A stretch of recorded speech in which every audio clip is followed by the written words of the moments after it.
Sales and marketing reporting is essential for your painting business. So in this video, I actually had a conversation with a client and they were asking they're going through a data blueprint process with us. So what this is walking through is a question that he had about how do I show the number of leads that someone got that were self-generated by that individual sales rep. And so we dive into how you would set up a data structure to provide that information. And then the second thing is wanting to analyze the jobs that were above a certain gross profit threshold and below a certain gross profit threshold. And so what I talk about in this video is something that is foundational to so much reporting that you do in your business. And really it comes down to understanding the right way of thinking about a data set, and specifically the data points that need to be in that data set in order for you to get the correct report that you want out of it, if that makes sense. So what we're gonna talk about in this video is, and this is a clip from an actual conversation, so the client's asking these questions, and then I'm diving into how I think about this and how I would recommend handling the reporting in your CRM. So if you have any questions on what we're talking about, drop them down in the comments below. I'd be happy to answer them. Now let's get into this.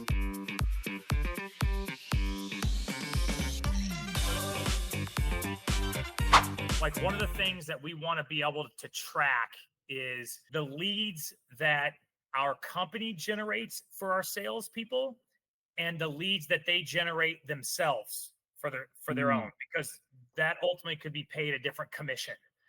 Nice. So I have put on there like warm leads scheduled by the sales team member, but then at the bottom, I've also got the job scheduler versus the job estimator. And I don't know if that's redundant or if I need to, if you guys need to clarify something there for me. Yeah, you are. I can tell you're grasping this. So this is great. When you say warm lead scheduled by sales team member, I'm just going to restate my interpretation of that and tell me if it's correct. So first of all, what is a warm lead as opposed to like a lead? I should probably clarify self-generated lead.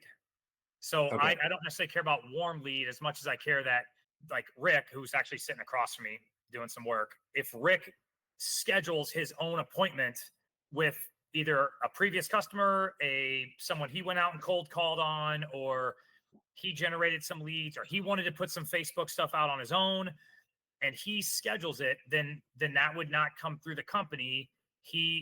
So we're not spending money to provide him leads. He's providing his own leads. Yep.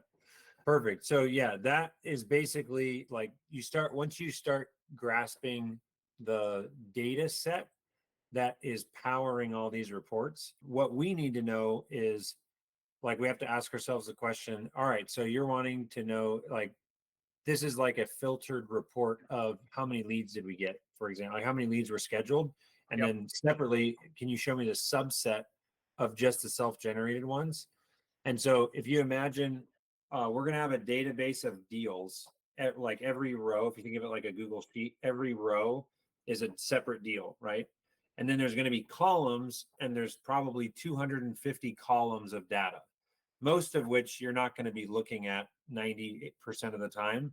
But the columns are things like deal name, creation date, estimate date, close date, owner of the deal, source of the deal, which is what you're talking about here. Okay. So we would put in source is self-generated, or prospecting, or whatever. I like self-generated. That's the source of the deal. So then when we want to do a lead report, we just say, show me all the leads, but only show me the ones that were self-generated that are owned by Garrett or whoever. Yeah. Okay. So now we have the two. You basically you can stack as many filters as you want. So you could say, show me all self-generated, or all self-generated by this person. Okay. And then the only other thing that is potentially important to note would be, we have some clients that have like canvassers, because the deal owner is the sales rep. So if you have a self-generated source, I know who self-generated it because of who owns the deal, right? But if the generator of the deal is a canvasser who's not a sales rep, just like they're a marketer, then I might need a separate field for the person to identify which marketer or canvasser generated it. It sounds like you're just talking about sales rep, though, not right. Yeah. So I would say the filter would be the source is self-generated, and then the owner would be like, the sales rep. Okay. And that's how we get that answer. Okay. I'm struggling a little bit with all of the like dashboards, date property. I mean, does date range? Like, I mean, I'm assuming I'll be able to look at internet leads for the year. Does it have to just be this week, or should I put this year, or how do I? Yeah. So I would say I'm trying to remember so I just like last week, I'm always making YouTube videos. I'll send this over to you. This is like separately, but it's like I have so many videos that I want to make, and every now and then I'm like, ooh, I'm now going to do this one. So the video that I did most recently, which is right in line with what you're talking about, is like kind of a walkthrough of what I see as like the perfect sales dashboard. And you're talking about marketing, but I feel like this will be helpful to see like how here we go. So I'll send you this link, and I'll drop it in the Google Meet now, but I'll also email it over. But that link is a walkthrough of like a HubSpot sales dashboard. But the main takeaway is when you are inside of, and I'll show you I have this up from a meeting I was just in inbound sales. And just to quickly interrupt, if this is something that you've been talking about in your team, you're like, oh my gosh, yes, this is exactly what we need.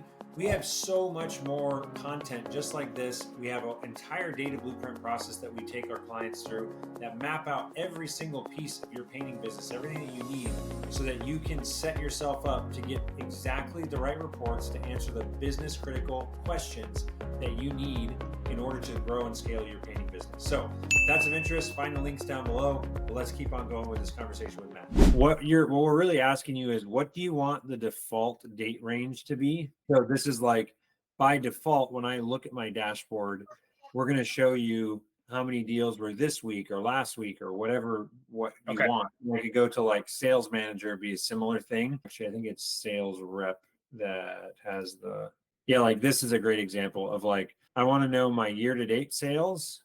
I want to see this week's sales, last week's sales. And at any one of them, you can always just go in and say, I want to like quick filter, override the date range. And I want to say the date range is this entire year or this month or whatever. And that overrides whatever you have on the table. But it's just obviously, if you know that like at a glance, I want to see these 5 things, that's what you would want to put down. And then know that, yes, you have the ability at any time to change it and just like quickly, glance at, oh, how do we do for this whole range? But if it's something that you want to see consistently, I would lean towards in the reporting tab, write down like, what's the one that you're going to look at daily or weekly and do that as the date range. And then just know that you can adjust. Got it. Okay. Range you want. Okay, cool. In regards to my gross margin metric reports, do I need to put in another, total job cost versus material costs if I want to do that? Or is that something that there's more specific data that I have to have in order to be able to push out a gross margin? So if you're saying you want to see gross margin by jobs of 50%, well, first question I have is, are you just wanting to know, show me a list of the jobs that are, like how many jobs in the last month do we have? Or are you wanting to know the revenue from those jobs or what specifically? So just like quantity? Yeah. So what I do right now is I take a job when we're completed and I figure out what we paid out our subs, what we paid out in materials versus what we charged to total. And I get not only the percentage, but I also see how much came into the company. So if we operated on a 51% margin, how much money actually came into the company for that? So perfect. I'm looking at both the percentage and the total number that came into the total, I'll call it gross margin, that dollar amount that came into the company. So I'm going to say it like this. You want the percentage of jobs completed this month that were above 50%, and also a separate report that says total gross margin or gross profit added from the jobs that were done this month. Yes. Okay. Gross margin profited from and that would be from all jobs, not just jobs above 50%. Yes. From jobs completed this month. Another thing, this is something that I'm like super pumped about right now. It's actually a really hard challenge, but we're very close to solving this. And that's like, what's the average duration of a job that you do? Do you know? So our average job size is $4,500. So if you took that and you factored in about 12% of material, 4,500, one, two, close. Hold on. So that's about, let's just call it 4,000 in labor. It's between 2 to 4 business days. So call it, our average job is 3 business days. So then the question here is, do you want us to show you the gross margin of projects that were completed this month? I assume that's what it is. Because if a job started on the 28th of one month and ends on the 2nd, it's going to show up in your next month's report? Yes, when it completes. Correct. Okay. Because what we're working on, and this is, I don't want to get your hopes too high, but in fact, this needs to be changed to complete date, not close date. So let's add another one there. Complete date. So what we're working on is basically every day logging in a data set the amount of revenue, revenue produced, hours produced, and gross profit produced by day by project. Oh, so you could pull, like, you could literally say, even for the projects that were overlapping months, I could, and we don't know the answer to that until the project's done, right? I have to know how much I made, and then I can divide it out across the days that the project lasted. But we would be able to tell you, this is how much gross profit you actually made of all projects, whether they overlapped and started or ended at like in the month, and also all projects that completed in that month, which is what the report does now. But getting just like how much do we make on projects that completed is great. But if you have a 14-day project, it would be nice to know that we actually made more money in the month that it started than just putting it all into the future month, if that makes sense. Yeah. Yep. Okay. And then this again is also this month. And you currently, you said the expenses that you're tracking is sub cost and materials. Is there any other expenses? Not when it comes to gross margin. Okay. All right. And then this one again here would be percent of jobs that had a gross margin between 40 and 49, right? Yep. The reason that I track those 3 different ones is if we're below 40%, then something went wrong in our sales process or something went wrong with the job. If it's between 40 and 49, I'm not overly concerned because we still made good money. It's just one of those like, hey, let's just do a quick analysis and move on. If it's above 50, that's a win.